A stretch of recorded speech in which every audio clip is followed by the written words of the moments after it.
ओम शांति। ओम शांति। Good morning. Happy morning. सुबह सुबह जोरदार बरसात हो गई है। ओले पड़ गए। जो आत्मा पहुंची वो नंबर 1। कल ही बाबा ने बोला ना, क्या करना है?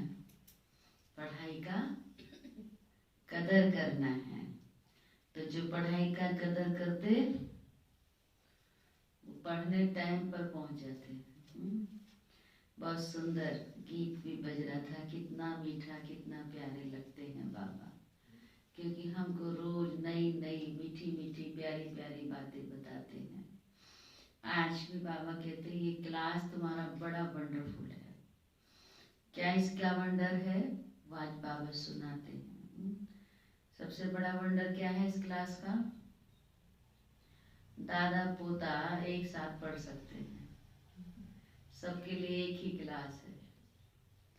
तो 6 जनवरी 2021 के आज के साकार महावाक्य, बाबा बोले, मीठे बच्चे, तुम जो भी कर्म करते हो उसका फल अवश्य मिलता है।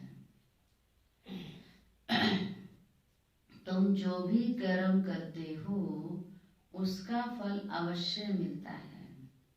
निष्काम सेवा तो केवल एक बाप ही करते हैं।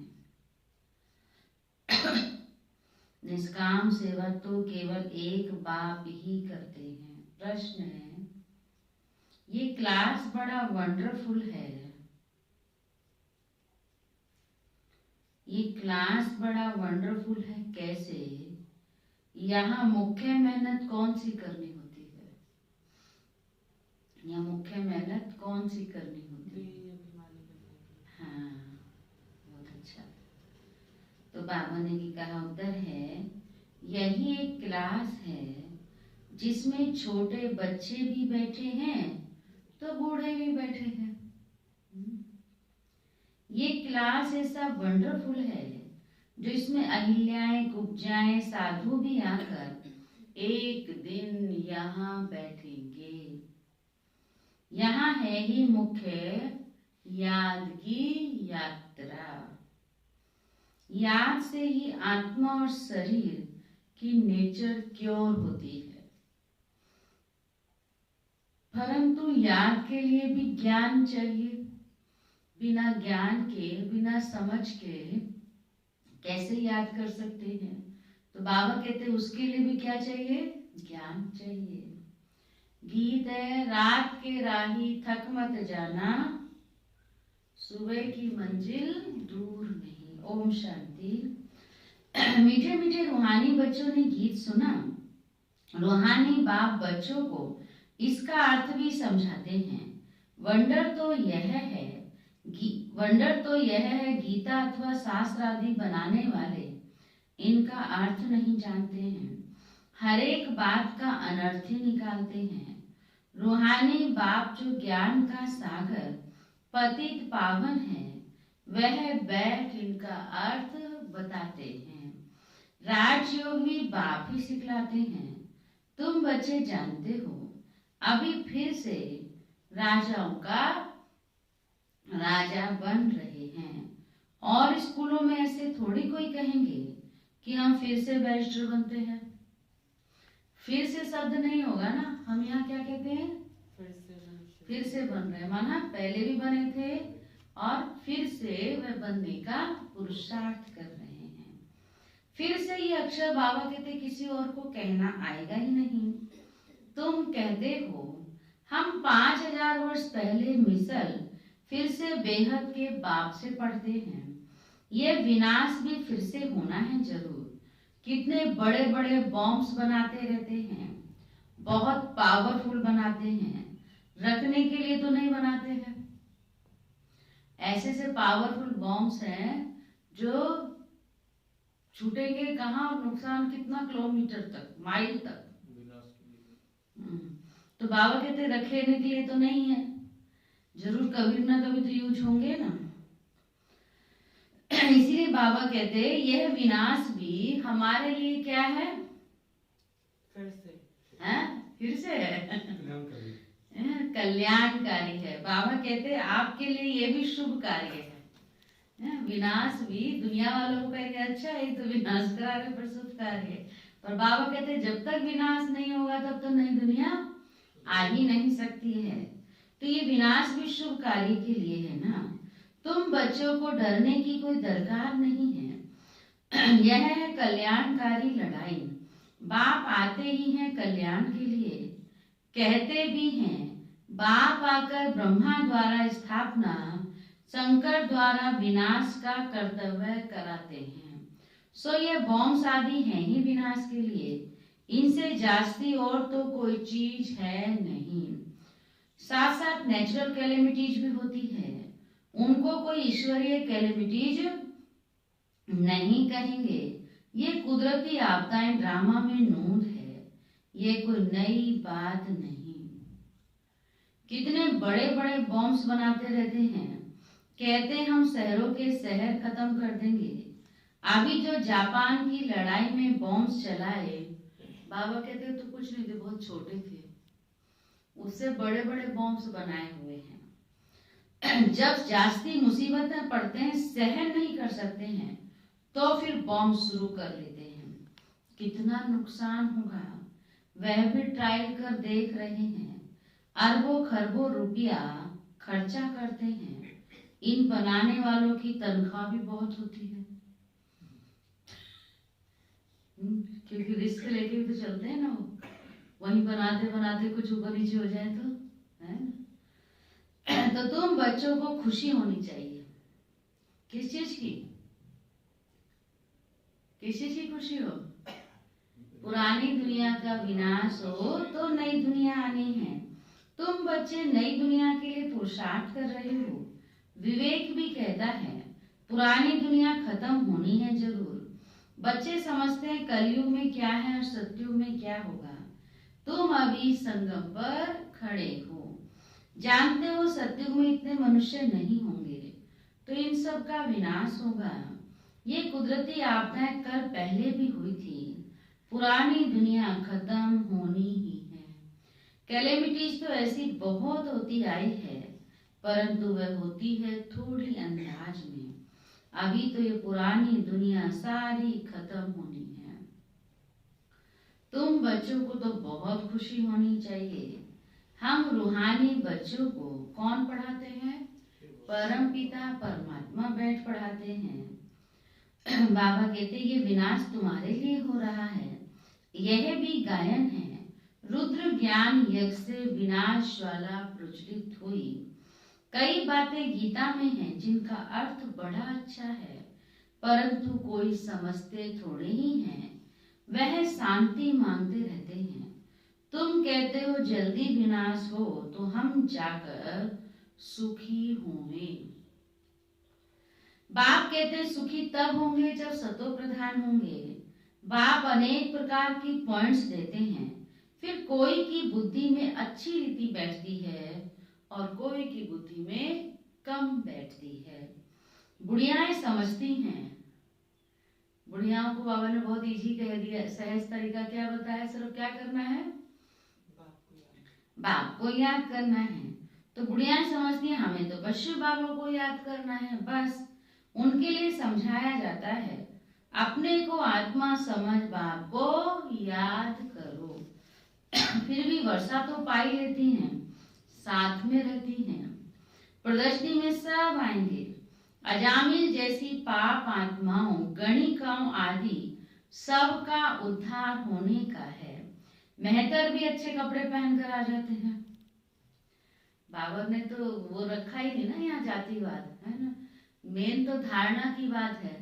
भले कोई जाति से ऐसी है, लेकिन ज्ञान की धारणा अच्छी करता है, खान पान शुद्ध है, पवित्रता धारण की है और बाप को जान लिया है, समझ लिया है, तो वो भी नंबर 1 में जा सकते हैं।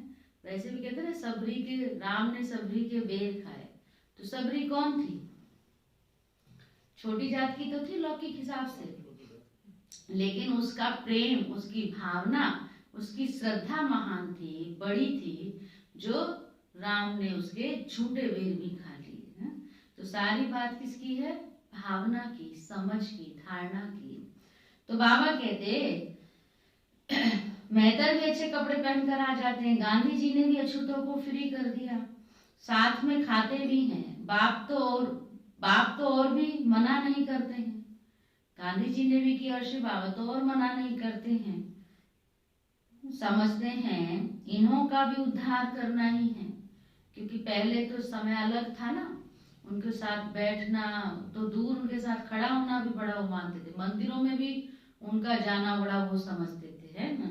तो बाबा कहते पहले गांधी जी ने उनको वो किया, बाबा ने तो कभी मना ही नहीं किया है। बाबा कहते समझते हैं, बाप तो और भी मना नहीं करते हैं। समझते इन्हों का भी उद्धार करना ही है। काम से कोई कनेक्शन नहीं है, इसमें सारा मदार है बाप के साथ बुद्धि योग लगाने का। बाप को याद करना है। आत्मा कहती है मैं अछूत हूँ।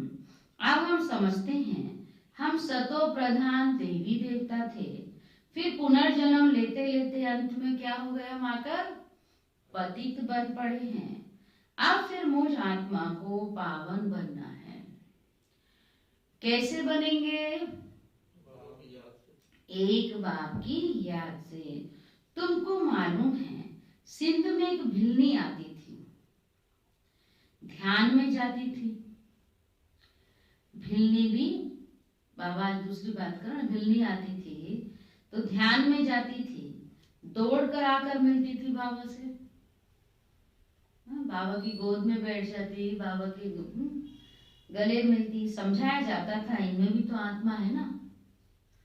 भिलनी माना, आज किसकी बात कर रहे हैं बाबा? कास्ट की बात हो रही ना, वो भी तो बीच में आ गई ना। लेकिन बाबा की बनी, निश्चय बुद्धि हुई, धारणा हुई, ध्यान में जाती थी तो बाप की गोद में आके बैठती थी। आत्मा तो बाप की है ना, तो आत्मा का तो हक है अपने बाप से वर्षा लेने का। उनके घर वालों ने कहा गया, उनके घर वालों को कहा गया इनको ज्ञान उठाने दो। बोले हमारी बिरादरी में हंगामा होगा। डर के मारे उनको ले गए तो तुम्हारे पास भी आते हैं, तुम किसको मना नहीं कर सकते हो। गाया हुआ है अबलाएं, गणिकाएं, भिलनियां, साधु आदि सबका उद्धार करते हैं, साधु लोगों से लेकर भिलनी तक। शिव बाबा सबका उद्धार करते हैं, साधु भी आ सकता है तो भिलनी भी। तुम बच्चे अभी यज्ञ की सर्विस करते हो तो इस सर्विस से बहुत प्राप्ति होती है, बहुतों का कल्याण हो जाता है। दिन प्रतिदिन प्रदर्शनी सर्विस को बहुत वृद्धि करेगी। बाबा बैजेस भी बनवाते रहते हैं, कहाँ भी जाओ तो इस पर समझाना है। लगे सबको बैच? बाबा कहते हैं इस बैच पर भी सेवा करनी है। गीता में भी है ना, मामेकम याद करो। सिर्फ उनमें मेरा नाम उड़ाकर बच्चे का नाम दे दिया है, मैंने श्री कृष्ण का नाम दे दिया है। भारतवासियों को यह पता नहीं है कि राधे कृष्ण का आपस में क्या संबंध है। उनके शादी आदि की हिस्ट्री कुछ भी नहीं बताते। भागवत में कुछ और ही दिखाया है ना। पर बाबा कहते राधे कृष्ण ही लक्ष्मी नारायण बनते हैं। वहां तो क्या दिखाया? राधे को बचपन की वो दिखा दिया, फिर उसको वहीं छोड़ दिया गोकुल में और जाकर के रुक्मिणी से स्वयंवर रचाया। पर बाबा ने क्या कहा? राधे कृष्ण ही स्वयंवर बाद लक्ष्मी नारायण बनते हैं। तो बाबा के तो उन्होंने तो कुछ और हिस्ट्री बना दी है। दोनों अलग अलग राजधानी के हैं। यह बातें भी कौन समझाते हैं? बाप बैठकर समझाते हैं। यह अगर समझ जाएं और कह दें कि शिव भगवान वाच, तो सब उनको भगा दें। कहें तुम ये फिर कहां से सीखे हो, वह कौन सा गुरु है? कहें बीके हैं तो फिर तो बिल्कुल बिगड़ जाए। अब तो बहुत चेंज हो गया, अब तो लोग समझने लगे हैं, मानने लगे हैं। लेकिन पहले तो बीके के नाम से ही डरते थे। अरे बीके के पास जा रहे हो, वहां मत चले जाना, बस तुम्हारा घर बार सब खत्म हो जाएगा। तो फिर तो और बिगड़ पड़ते थे। इन गुरुओं की राजाई चट हो जाए, ऐसे बहुत आते हैं, लिख कर भी देते हैं, फिर गुम हो जाते हैं। बहुतों को निश्चय हो जाता है, लिखते फिर चले जाते हैं। बाप बच्चों को कोई भी तकलीफ नहीं देते, बहुत सहज युक्ति बतलाते हैं।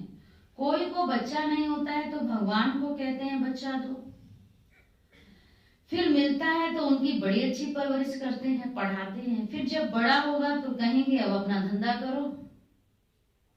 बाप बच्चे को परवरिश कर उनको लायक बनाते हैं। तो बच्चों का बाप कौन हो गया? बच्चों को पढ़ाया लिखाया, खिलाया पिलाया, बड़ा किया, सारी मेहनत किसने की? बाप ने की। तो बाप कौन हो गया बच्चों का? है? बाबा कहते सर्वेंट हुआ ना। आपने क्या कहा? भगवान हो गया। बच्चे कहाँ मानते हैं आजकल, सीधा कहते हैं आपने अपना कर्तव्य किया, क्या हुआ? आपको भी किया था, आपने हमारा कर दिया। ऐसी बोलते हैं ना सीधा। यह बाप तो बच्चों की सेवा कर साथ ले जाते हैं। बाबा कहते वहां तो कहते बड़े हो गए कमाओ खाओ, यहाँ श्री बाबा क्या करता है? अपने साथ ले जाते हैं। वो लौकिक बाप समझेगा बच्चा बड़ा हो अपने धंधे में लग जाए, फिर हम बूढ़े होंगे तो हमारी सेवा करेगा।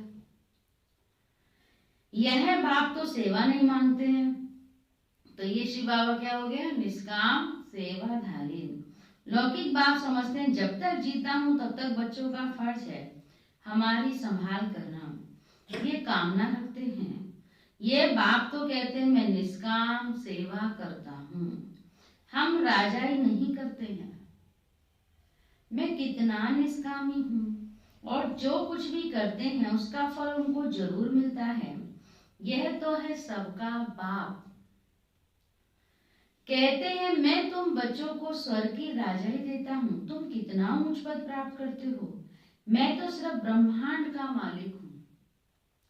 सो तो तुम भी हो, परंतु तुम राजाई लेते हो और गवाते हो। हम राजाई नहीं लेते हैं न गवाते हैं, हमारा ड्रामा में ये पार्ट है। तुम बच्चे सुख का वर्षा पानी का पुरुषार्थ करते हो, बाकी सब सिर्फ शांति मांगते हैं। वो गुरु लोग कहते हैं सुख कालभुष्टा के समान है, इसलिए वह शांति ही चाहते हैं। वह ये नॉलेज उठा नहीं सकते, उनको सुख का पता ही नहीं है। तो बाप समझाते हैं शांति और सुख का वर्षा देने वाला कौन? शिव बाबा कहते हैं मैं एक ही हूँ। सत्य त्रेता में गुरु होता नहीं, वहां रावण ही नहीं, वह है ही ईश्वरीय राज्य। ये ड्रामा बना हुआ है, ये बातें और किसकी बुद्धि में बैठेंगी नहीं। तुम बच्चों को अच्छी रीति धारण कर और ऊंच पद पाना है। अभी तुम हो संगम पर, जानते हो नई दुनिया की राजधानी स्थापन हो रही है, तो तुम हो ही संगम युग पर। बाकी सब कहाँ है? कलयुग में। वह तो कल की आयु ही लाखों वर्ष कह देते हैं, घोर अंधियारे में है ना। गाया भी हुआ है कुंभकर्ण की नींद में सोए पड़े हैं, विजय तो पांडवों की ही गाई हुई है। बाबा कहते तुम बच्चे हो ब्राह्मण। तो ब्राह्मणों का काम क्या है बताओ? बाबा की याद करना, सेवा करना, ब्राह्मणों की काम, ये काम है, याद करना और सेवा करना। बाबा कहते ये क्या है? यज्ञ है। यज्ञ कौन रचते हैं? ब्राह्मण ही रचते हैं। कौन संभालते हैं यज्ञ को? ब्राह्मण ही संभालते हैं। तो तुम कौन हो? ब्राह्मण, सच्चे यज्ञ रक्षक। यह तो है सबसे बड़ा बेहद का भारी ईश्वरीय रुद्र यज्ञ। वह हद के यज्ञ अनेक प्रकार के होते हैं, ये रुद्र यज्ञ एक ही बार होता है। सत्य त्रेता में फिर कोई यज्ञ नहीं होता, क्योंकि वहां कोई आपदा आदि की बात भी नहीं है। वह है सब हद के यज्ञ, यह है बेहद का।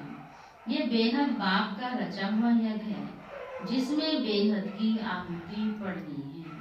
फिर आधा कल कोई यज्ञ नहीं होगा, वहां रावण राज्य ही नहीं है। रावण राज्य शुरू होने से फिर ये सब शुरू होते हैं। बेहद का यज्ञ एक ही बार होता है। इनमें ये सारी पुरानी सृष्टि स्वाहा हो जाती है। यह है बेहद का रुद्र ज्ञान यज्ञ। इसमें मुख्य है ज्ञान और योग की बात। योग अर्थात याद। याद अक्षर बहुत मीठा है। योग अक्षर कॉमन हो गया है। योग का अर्थ कोई नहीं समझते। बाबा कहते तुम समझा सकते हो। योग अर्थात बाप को याद करना है। बाबा आप तो हमको वर्षा देते हैं बेहद का। आत्मा बात करती है, बाबा आप फिर से आए हो।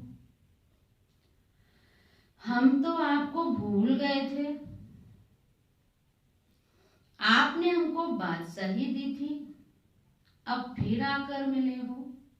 आपकी श्रीमत पर हम जरूर चलेंगे। किया है वायदा बाबा से। ऐसे ऐसे अंदर में अपने साथ बातें करनी होती है। बाबा आप तो हमें बहुत अच्छा रास्ता बताते हो। हम कल कल भूल जाते हैं। अभी बाप फिर हमको क्या बनाते हैं, अब भूल बनाते हैं। इसलिए अब बाप को ही याद करना है। याद से ही वर्षा मिलेगा। मैं जब सम्मुख आता हूँ तब तुमको समझाता हूँ। तब तक गाते रहते हैं। तुम दुख करता सुख करता हो, महिमा गाते हो, परंतु ना आत्मा को ना परमात्मा को जानते हो। अभी तुम समझते हो इतनी छोटी हिंदी में क्या है, इतना अविनाशी पाठ नुधा हुआ है। यह बात भी हमें कौन समझाते हैं, बाप ही समझाते हैं। उनको कहा जाता है परम पिता परमात्मा अर्थात परम आत्मा। बाकी कोई बड़ा हजारों सूर्य मिसल नहीं हूँ। हम तो टीचर मिसल पढ़ाते रहते हैं। कितने ढेर बच्चे हैं। ये क्लास तो देखो कितना वंडरफुल है। कौन कौन इसमें पढ़ते हैं?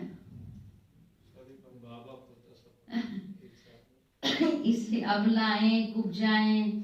बाबा कहते साधु भी आएंगे एक दिन। साधु भी आकर पढ़ेंगे। अभी तो उनको थोड़ा, कई लोग समझते हैं सच्चाई क्या है, माने परमात्मा कहाँ बैठ समझाते हैं, लेकिन समझते हुए भी ना समझ होकर रहते हैं। क्यों? क्योंकि उनका सारा कारोबार खत्म हो जाएगा ना, फिर यही बैठ जाएंगे। तो मेन फंक्शन होते हैं जब स्टेज पर साधुओं को बुलाया जाता है तो फिर पूरा बोलते पेपर हैं में हाँ। बोलते हैं। पर बाबा कहते हैं आगे करके वो भी समय आएगा, वो भी आकर के बैठेंगे। बुढ़ियाएं छोटे बच्चे आदि सब बैठे हैं। ऐसा स्कूल कभी देखा? एक क्लास में एक ही लेवल के बच्चे होंगे ना, यहाँ तो सब हैं। तो बाबा कहते हैं ऐसा स्कूल कभी देखा? यहाँ है याद की मेहनत। ये याद ही टाइम लेती है। याद का पुरुषार्थ करना यह भी ज्ञान है। मतलब बाबा क्या कहना चाह रहा है कि पढ़ाई मुश्किल नहीं है, सहज है। कोई भी बैठ के पढ़ सकता है। बुढ़ियाएं भी पढ़ सकती हैं, बच्चे भी पढ़ सकते हैं, अहिल्याएं भी पढ़ सकती हैं, कुब्जाएं पढ़ सकते हैं, साधु भी बैठ पढ़ सकते हैं। कोई भी पढ़ता है। पढ़ाई ईजी है, पढ़ना है। मेहनत किसमें है? बैठने में मेहनत नहीं है, पढ़ने में मेहनत नहीं है, ज्ञान सुनने में मेहनत नहीं है। मेहनत किसमें है? याद की यात्रा में। तो याद की यात्रा की मेहनत करनी है। इसका मतलब ये नहीं कि हमें पढ़ाई नहीं, पढ़ेंगे तब याद कर सकेंगे ना। कहा ना, याद के लिए भी ज्ञान चाहिए। तो जब तक हम पढ़ेंगे नहीं तब तक उसकी याद भी नहीं आ सकती। पढ़ाने वाले की याद कब आएगी? जब उसकी पढ़ाई पढ़ेंगे। तो पढ़ाई भी पढ़नी है, लेकिन मेहनत किस पे करनी है? हर समय एक शिव बाबा ही याद आए, कदम कदम बाप की याद आए, पल पल वो साथ रहे, उसके लिए ही हमें अभ्यास करना है, मेहनत करनी है। और बहुत काल का अभ्यास ही हमें अंत में काम आएगा। हम कहेंगे अभी तो हम ये जिम्मेवारी कर लें, अभी ये निभा लें, अभी ये कर लें, अंत में कर लेंगे ना बाबा को याद। जब जाएंगे तब तो पता ही है कि उसी के पास जाना है, वही काम आएगा, तब उसको याद कर लेंगे। आएगी उस समय याद? नहीं आ सकती।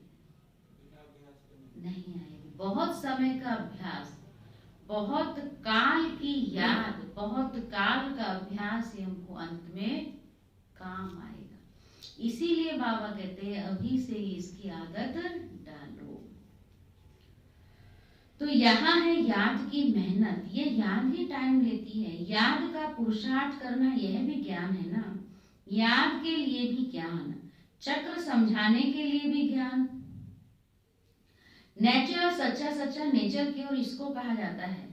तुम्हारी आत्मा बिल्कुल प्योर हो जाती है, वह होती है शरीर की क्योर। यह आत्मा की क्योर, आत्मा में ही खाद पड़ती है।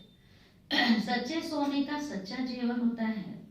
अभी यहाँ बच्चे जानते हैं शिव बाबा सम्मुख आया हुआ है। बच्चों को बाप को जरूर याद करना है।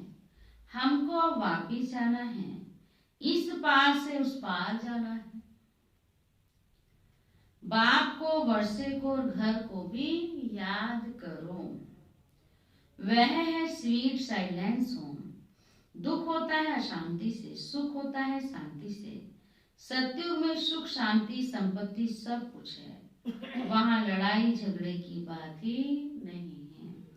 बच्चों को यही फुरना होना चाहिए कि हमको सतो प्रधान सच्चा सोना बनना है, तभी ऊंच पद पाएंगे। ये रूहानी भोजन मिलता है, उसको फिर उगारना चाहिए। आज कौन सी मुख्य फंड सुनी, ये भी समझाया। यात्राएं दो होती हैं, रूहानी और जिस्मानी। यह है रूहानी यात्रा। ये रूहानी यात्रा ही काम में आएगी। भगवानो वाच मन मना भव। क्या अंडरलाइन किया आज के लिए? मन मना भव, एक बाप को ही याद करना है। अच्छा, मीठे मीठे सीखी लदे बच्चों प्रति माता पिता बाप दादा का याद प्यार और गुड मॉर्निंग। रूहानी बाप की रूहानी बच्चों को नमस्ते। हम रूहानी बच्चों की रूहानी गुड मॉर्निंग, नमस्ते नमस्ते नमस्ते। धारणा के लिए मुख्य सार। पहला, ये विनाश भी शुभ कार्य के लिए, इसलिए डरना नहीं है। ये विनाश भी शुभ कार्य के लिए है, इसलिए डरना नहीं है। कल्याणकारी बाप सदा कल्याण का ही कार्य कराते हैं। कल्याणकारी बाप सदा कल्याण का ही कार्य कराते हैं। इस स्मृति से सदा खुशी में रहना है। सेकंड पॉइंट, सदा एक ही फुरना रखना है। सदा एक ही फुरना रखना है कि सतो प्रधान सच्चा सोना बन ऊंच पद पाना है।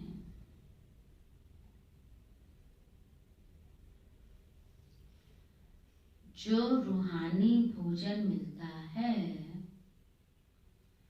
उसे उगारना है। जो रूहानी भोजन मिलता है उसे उगारना है। वरदान, सत्संग द्वारा रूहानी रंग लगाने वाले, सत्संग द्वारा रूहानी रंग लगाने वाले सदा हर्षित और डबल लाइट भाव।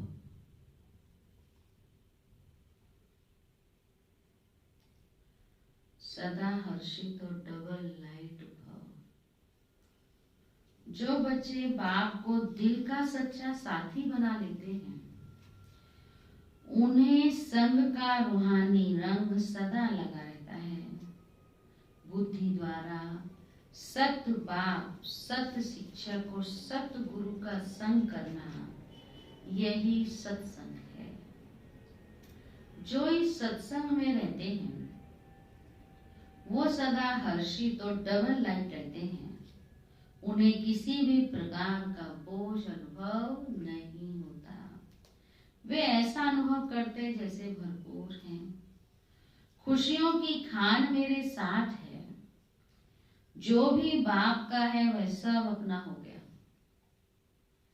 जो भी बाप का है वो सब, तो किसको अपना बना लेना है? चाबी कौन है? बाबा अपना तो सब अपना। स्लोगन है, अपने मीठे बोल और उमंग उत्साह के सहयोग से, अपने मीठे बोल और उमंग उत्साह के सहयोग से दिल शिकस्त को शक्तिवान बनाओ।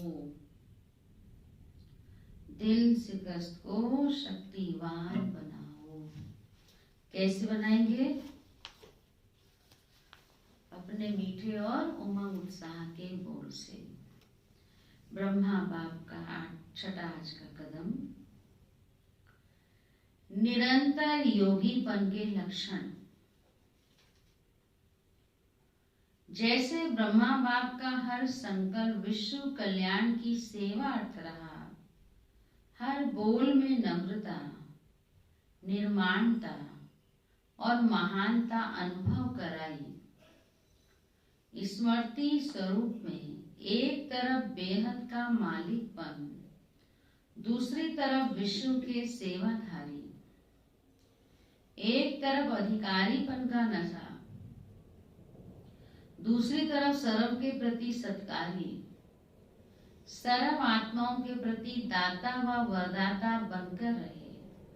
ठुकराने वाली, ग्लानि करने वाली आत्मा को भी कल्याणकारी आत्मा का अनुभव कराया। ऐसे फॉलो फादर करो। हर आत्मा को अपने से भी आगे बढ़ाने की शुभ भावना रखते हुए विश्व कल्याणकारी बनो। यही निरंतर योगीपन के लक्षण हैं। सहज है ना? जो योगी आत्मा होगी, कितना भी उसके कोई विपरीत होगा, उसके प्रति भी सत्कारी, उसके प्रति भी कल्याण की भावना, जो ब्रह्मा बाप ने किया। ब्रह्मा बाबा को मारने भी आए थे, मालूम है कहानियां। तो बाबा ने उसको बच्चा बच्चा कहा। हम लोग तो कोई जरा भी कोई अपशब्द कह देता है तो क्या होता है? आती है उसके प्रति शुभ भावना, मुश्किल है। लेकिन बाबा ने हर चीज को सहज करके दिखाया है। तो जैसे ब्रह्मा बाप ने किया है वैसे ही हमको फॉलो करना है। तो जनवरी में तो ये संकल्प ले ही लें, क्योंकि होता है नेचुरल, ऑटोमेटिक। अभी हम सभी इसका अभ्यास कर रहे हैं। लेकिन एक बार को तो वो आत्मा सामने पड़ जाए जिसने ऐसा कुछ अपशब्द और गलत बोला हो, तो थोड़ी देर के लिए तो क्या होता है? होती है ना? लेकिन बाबा ने कहा उसके लिए भी कल्याण की भावना, उसके लिए भी रहम की भावना, जो ब्रह्मा बाप ने करके दिखाया वो हमें भी करना है। बहुत अच्छा कल समाधान सुन रहे थे सूरज भाई का। उन्होंने भी, किसी ने यही प्रश्न किया था कि हमारे सामने वो आत्मा आ जाए जिसने बहुत हमारे साथ मिसबिहेव किया है। मिसबिहेव में तो सब कुछ आ जाता है। तो उस समय हम उसके प्रति, वो आते ही सामने बाबा कहता है पास्ट इज पास्ट, बीती को भूल जाओ। तो उसको देखते तो बीती हुई याद आती है ना, कैसे भूल जाए। तो बहुत अच्छा उत्तर दिया कि समझो उस समय वो आत्मा भी किसी ना किसी विकार के वश थी, तभी तो ऐसा किया ना। तो उस समय जब हमें ये रहम आएगा कि उस समय ये आत्मा भी कुछ ना कुछ विकार के वश थी, और उसने कुछ कहा तो हमने भी कुछ उसको कहा, तो हम भी किसी चीज के वश होंगे, हम भी कोई ना कोई प्रकार के क्रोध के, कोई भी विकार के वश होंगे। तो इसलिए भूल जाओ, आगे के लिए उसके प्रति शुभ भावना रखो, कल्याण की भावना रखो। ये तो सत्संग सतयुग में होगा दीदी। नहीं, अभ्यास तो मैं अभी करना पड़ेगा ना, बन के तो यहीं से जाना है। बात राइट है आपकी, आता है, मेरे को भी आता है, आ गया था, कल देखा किसी को तो आ गया था, लेकिन बाबा ने तुरंत कहा ना कल्याण करो, कोई बात नहीं। उस आत्मा ने अपना रोल अदा किया, हमें अपना रोल अदा करना है। हमें जो बाबा ने रोल दिया हमें वो करना है। ठीक है, आप कह रहे हैं आसान नहीं है, लेकिन बाबा की पढ़ाई और बाबा का प्यार हमको सब कुछ सहज कर देता है। ब्रह्मा बाप को हम सामने रखते हैं तो भी हमें, जब ब्रह्मा बाबा ने करके दिखा दिया तो हम भी दोषी के बच्चे हैं ना, हैं दोषी के ना, ब्रह्मा कुमारी कहलाते हैं ना, ब्रह्मा कुमार कहलाते हैं ना। तो जो ब्रह्मा बाप ने किया हमें भी करना है। ठीक है, तो ये है निरंतर, ये भी वही कर सकती है आत्मा जो निरंतर योगी होगी।